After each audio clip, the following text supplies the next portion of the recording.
ወይዘሮ ሄለን ኑኑን ምንም ባላጠፋችውና ባላየችው ነገር ወነጀለቻት። ወርቄን አንቺ ነሽ የሰረቅሽው ብላ እሷ የማታውቀውን ወይም ደግሞ ያላነሳችውን አንቺ ነሽ ያነሳሽው ከአንቺ ውጪ ሌላ ማንም ሊያነሳ አይችልም ብላ ምንም የማታውቀውን ልጅ እሷው ራሷ አንስታ ለብሳው ከነበረው ልብስ ላይ ጌጡን ትጨምረውና ኡኡ መኮንን ድረስ እህትህ ወርቄን ሰርቃኛለች ስትል ትጠራዋለች። እንግዲህ መኮንንም ደግሞ በኑኑ በጣም ስለተናደደባትና የሚያቸው ነገሮች ወይም እሷ እያደረገች ያለችው ነገር ልክ ስላልሆነ በጣም ተናዶባታል። አሁን ወይዘሮ ሄለን ደግሞ ይህንን ነገር ተጠቅማ ብዙ ነገር እነሱ ላይ እያየች ስለሆነ መኮንንን ትጠራውና እህትህ ወርቄን ሰርቃኛለች ብላ አገር እያዝልኝ ትላለች። መኮንንም በዛ በኩል እያደረገች ያለችው ነገር በጣም አናዶ ስለነበር አሁንም በዚህ በኩል መታ ደግሞ ወይዘሮ ሄለን ወርቄን ሰርቃለች፣ ስለዚህ እባክህን ወርቄን አስመልስልኝ ስትል ትናገረዋለች። እሱም በጣም ተናዶ ስለነበር ቀጥታ ኑኑን አፋጠጣት ማለት ነው። ኑኑም እኔ ያላደረኩም እባክህን ተረዳኝ ብትለውም በጭራሽ ሊረዳት አልቻለም። ያው ፊት ለፊት ከሚያያቸው ነገሮች እና እቤት ውስጥ እየተፈጠረ ስላለው ነገር ያው ወንድ ልጅ ስለሆነ ያናድደዋል። ደግሞ ሴት ልጅ በጣም ከባድ ነው በነገራችን ላይ። በዛ ላይ ቤት ውስጥ እንግዲህ ከፍ ዝቅ እያደረጉ ነው የሚናገሩት። ኤልሹም ሆነች ወይዘሮ ሄለን ለማንም ክብር የላቸውም። ንግግራቸው በጣም ከባድ ነው። በዛ ላይ ደግሞ ወንድ ልጅ ያው እቤት ቁጭ ብሎ ሲውል ምናምን ብቻ በጣም ከባድ ነው። እያየው ያለው ነገር የእናቱ ጉዳይ እያሳሰበው ነው እና በጣም ነው ያሳዘነኝ ሆነን ለመናገር። እሱም ቢሆን ግን ያው በዛ ንደት ነው እንጂ ኑኑ ትሰርቃለች ወይም ደግሞ የወይዘሮ ሄለንን ጌጣጌጥ ወይም ወርቅ ትሰርቃለች ብሎ 100% አያምንበትም። እንደማታደርግ እርግጠኛ ነው። በሌላው ቢበሳጭባትም። ሰላም ጤና ይስጥልኝ ውድና የተከበራችሁ ቤተሰቦቼ በያላችሁበት ሰላማችሁ ይብዛልኝ። ለቻናሌ አዲስ የሆናችሁ ካላችሁ ላይክ እና ሼር ሰብስክራይብ እያደረጋችሁ ቤተሰብ እንድትሆኑ ላለው ውድ ቤተሰቦች ደግሞ እባካችሁን ቪዲዮን ስትጀምሩ ላይክ በማድረግ ጀምሩት። እስከ ቪዲዮ ፍጻሜ ድረስ አብራችሁን ቆዩ። ወይዘሮ ሄለን ተብዬዋ መቼም የነን ቤተሰብ ለመበጥበጥና ያን ቤተሰብ በአንድ እግሩ ለማቆም የማታደርገው ነገር የለም። ግን ከዚህ ላይ እንዳናደደኝ ታውቃላችሁ ቤተሰብ ጆ እንዴት እሺ ይላል ነው። ኑኑን በዚህ ደረጃ ለመጉዳት ለምን እሺ አለ? ኑኑን ከዛ ቤት በጣም እንደሚያሰቃዩት ያውቃል። ጉዳት በሷ ላይ ጉዳት እንድደርስባትና በሆነ ነገር ወንጅለው ችግር ውስጥ ሊያስገቧት እንደፈለጉም ጠንቅቆ ያውቃል። እና ለምን እሺ አለ? ወንድ ልጅ እንኳን በሴት ልጅ አይጨክንም ነበር ቤተሰብ። ሴት ለሴት እኛው በእኛ እንጨካከናለን። ኦኬ ግን ወንድ ልጅ በሴት ልጅ እንደዚህ ሲጨክን እኔ አይቻል አቅም ነበር። ለማንኛውም ያው ወይዘሮ ሄለን ባለችው መሰረት ናቶሎ እኔ ብር ጠቀም አድርጌ እሰጥሃለሁ፣ የሆነ ጌጣጌጥ እሰጥህና ከዛ ያው ኑኑ ሰርቃ አምጥታልኝ እና ሽጥ ብላኝ ነበር፣ ነገር ግን እኔ ሳልሸጥ መለስኩት ብለህ እንድትሰጠኝ እፈልጋለሁ ነው ያለችው። እሱም ይሄንን ነገር ተቀብሎ እሺ ብሏታል። የዛ ጊዜ ወርቁን ሰርቀሻል እያለች እያፋጠጠቻት እያለ ከወንድሟና ከእህቷ መካከል እሱ ደውሎ ከቤትሽ ያለችው ልጅ ወርቅ ሰርቃለች፣ ስለዚህ እኔን ሽጠው ብላኝ ነበር፣ ነገር ግን መሸጥ ስላልፈለኩ ነው ላንቺ የደወልኩልሽ ብሎ ለወይዘሮ ሄለን ደውሎላታል በተመካከሩ መሰረት። ይሄ ነገር ሲደረግ ደግሞ መኮንን ሰምቷል ማለት ነው። ስለዚህ አላደረኩም ብላ ብትለውም እንኳን በጭራሽ ሊሰማት አልቻለም ማለት ነው። በሌላ በኩል ውድ ቤተሰቦቼ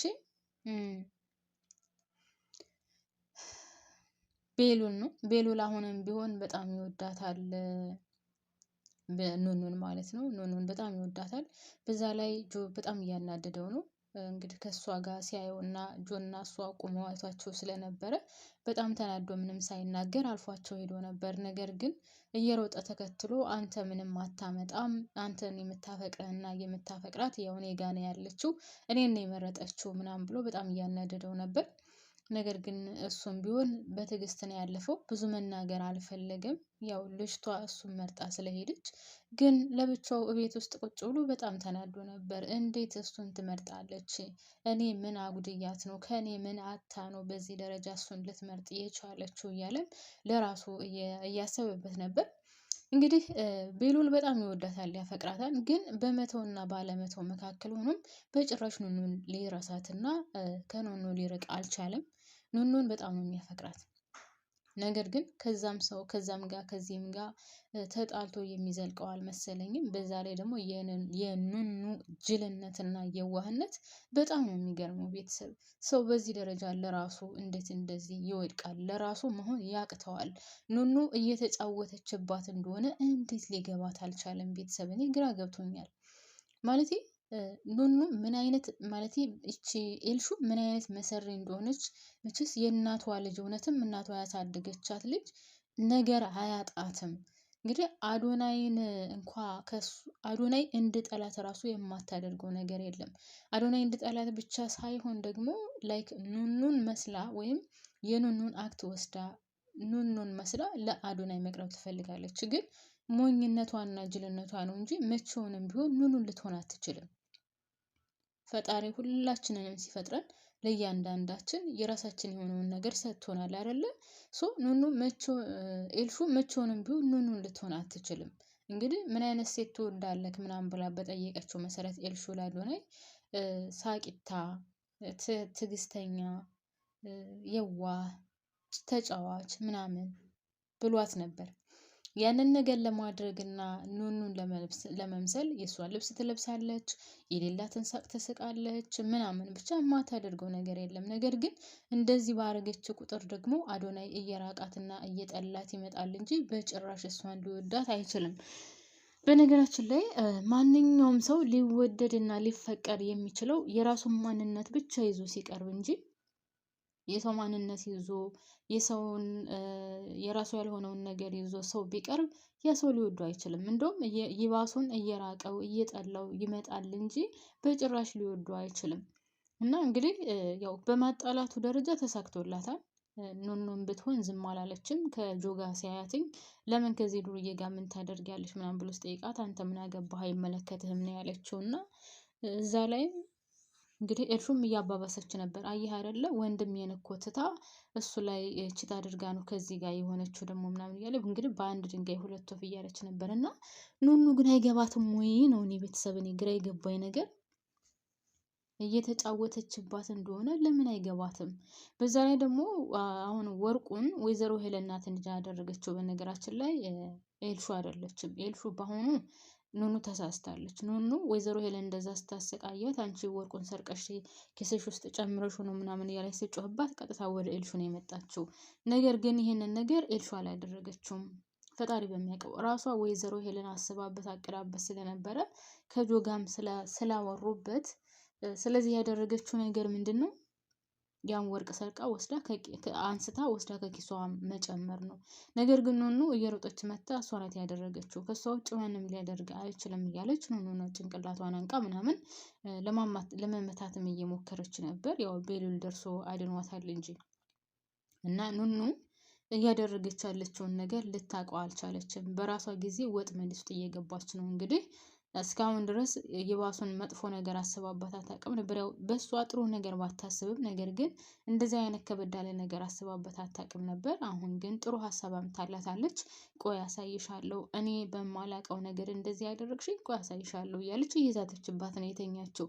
ሶ ኑኑ ካሁን በኋላ ደግሞ ኤልሹ ለኑኑ ካሁን በኋላ መቼውንም እንደማተኛላት እና መቼውንም ቢሆን ሰላም እንደማሰጣት ነው የሚያሳየው የእናትየው አንሶ ማለት ነው። ይሄ ግን በራሷ ጊዜ ነው። መሲ እንኳን ከክላሷ ወስዳ ምን አለቻት? በአሁኑ ኤልሹ አይደለችም ያደረገችው ራሷ ሄለን ናት ያደረገችው ላለች። በዛ ላይ መሲ እየወሰነች ይመስለኛል አሁን ባለችበት ሁኔታ። ቤተሰብ ለምን ካላችሁም ቤት ውስጥ እየተፈጠረ ያለው ነገር በጣም አሳስቧታል። ወይዘሮ ሄለን አሁን ኑኑን መወንጀሏና ኑኑን እንደዚህ አድርገሻል ማለቷ ደግሞ በጣም ትልቅዬ ጭንቀት ውስጥ ጨምሮባታል ወይም ጭንቀት ከቶባታል ማለት ነው በውስጧ። ሶ ከዚህ ቤት መውጣት አለብኝ ብላለች።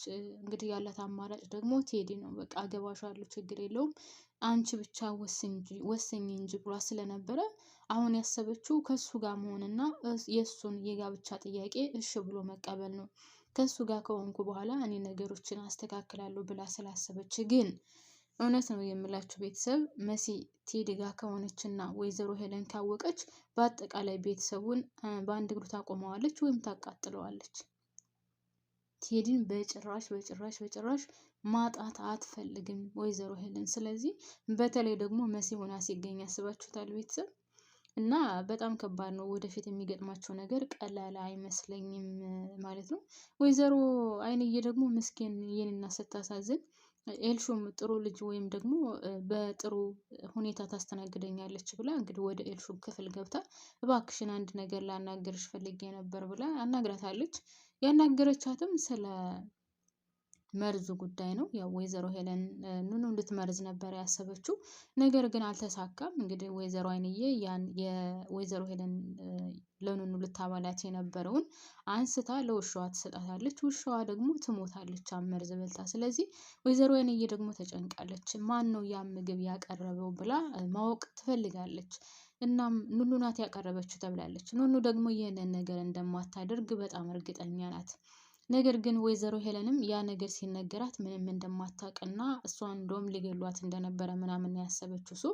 በዚህ ምክንያት እንግዲህ ወይዘሮ አይንዬ ኤልሹን ለመጠየቅ ወደ ክላሷ ገብታ ነበር። ነገር ግን እኔ የማውቀው ነገር የለም ወደዛ ሂጂልኝ ብላ